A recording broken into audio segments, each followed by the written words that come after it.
नंद बाबा प्रत्येक वर्ष इंद्र का यज्ञ करते हैं। नंद बाबा ने कही, अरे उपनंद भैया, पिछले साल हमने इंद्र की पूजा करी, वो लिस्ट निकाल लाओ कि कितनी सामग्री लगी।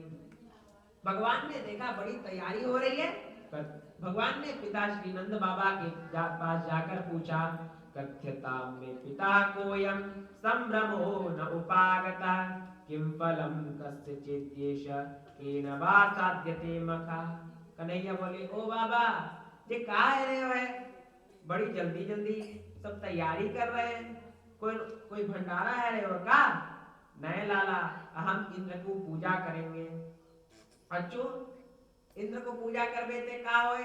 बोले, इंद्र देवता प्रसन्न होए, जल बरसावे, गैयान को हरी हरी घास खावे को मिले। अच्छो, बोले इंद्र सब करने वालों है। हाँ लाला। बाबा यह बताओ कि पर्जन्यो भगवान इंद्रो मेघस्तस्यात्ममूर्तया। नंद बाबा ने कहा, सुनो लाला, पर्जन्य भगवान इंद्र ही वर्षा करने वाले हैं। भगवान बोले कि सुनो बाबा, कर्मणा जायते जंतु कर्मणैव विलीयते, सुखम दुःखम भयं क्षेमं कर्मणैवाभिपद्यते। पिताजी महाराज, जीव अपने कर्म से उत्पन्न होता है, कर्म का फल भोगता है, कर्म नष्ट हो जाने पर कर्म से ही सब सुख दुख भोगता रहता है। कर्म के जोर तुरंग चढ़े और कर्म के जोर छत्रपति होवे, कर्म घटे जब रावण के तो सोने की लंक छिनक में खोए। पिताश्री, कर्म से सब होता है। आप इंद्र की पूजा कर रहे हैं, हमारे यहाँ तो गोवर्धन गिरिराज जी महाराज विराजमान है, आप उनकी पूजा क्यों नहीं करते? देखो, गिरिराज जी की कृपा से बादल आवे, गिरिराज जी से टकरावे, तब तो वर्षा होए। भगवान ने बड़ा सुंदर यहाँ उपदेश किया है।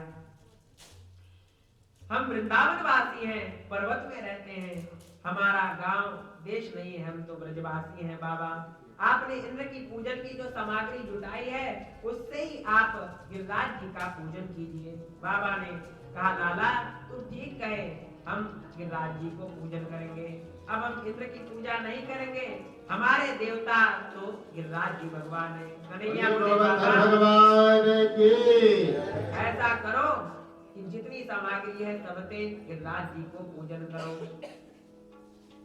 अब क्या था, भगवान ने गिरिराज पूजन की व्यवस्था करवाई है और गिरिराज पूजन प्रारंभ हुआ है। भगवान ने कहा, बाबा जो जो बने सब गिरिराज जी को भोग लगाओ। और देखो बाबा, गोवर्धन को जाओ मेरे वीर ना माने मेरे मनवा में, तो गोवर्धन को जाओ मेरे वीर